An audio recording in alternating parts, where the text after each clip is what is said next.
Koné Mamadou, 30 ans, est un ex-combattant de la crise post-électorale.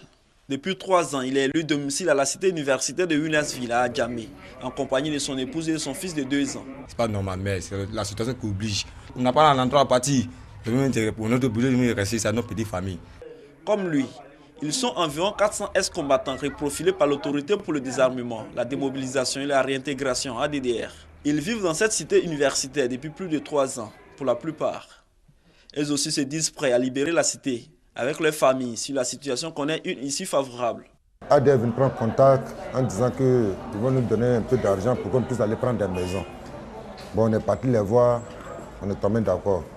Mais on n'a pas de force. On écoute ce qu'ils vont nous dire. Ils nous ont dit qu'ils vont nous faire quitter le 21. Bon, on était prêts aussi pour le 21, s'ils ont pu résoudre le problème de tout le monde. Conscient de ces faits, le gouvernement donne 3 mois pour sensibiliser la population afin de libérer tous les sites publics et privés occupés illégalement depuis 2002 à Abidjan et à l'intérieur du pays. Mais avant, un séminaire se tient pour valider le programme de libération des sites encore occupés. Vous demandez à 2 populations, d'abord ceux qui occupent les sites publics et privés, de leur demander de prendre toute disposition pour les libérer. Et nous n'allons pas utiliser la force, c'est pour ça que nous donnons 3 mois aux uns aux autres. En ce qui concerne les militaires, ce sont nos hommes. Nous allons, avec l'état-major, faire en sorte qu'ils rejoignent les casernes.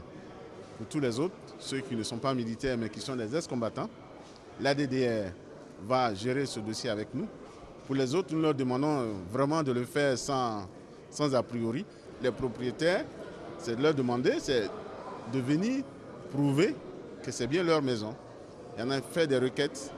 L'initiative est saluée par le ministre d'État, ministre de l'Intérieur et de la Sécurité, représentant le Premier ministre. Pour lui, cette opération s'inscrit dans la volonté du chef de l'État à bâtir un État de droit et à renforcer le processus de réconciliation nationale.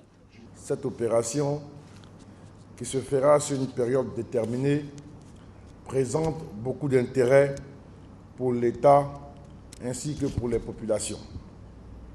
Elle permettra aux Ivoiriens exilés ou non qui désirent entrer au pays, voire qui sont confrontés à l'occupation de leurs biens immobiliers, de regagner leur domicile en toute quiétude. À l'issue des travaux, un chronogramme et le mode opératoire seront élaborés puis remis au président de la République pour validation.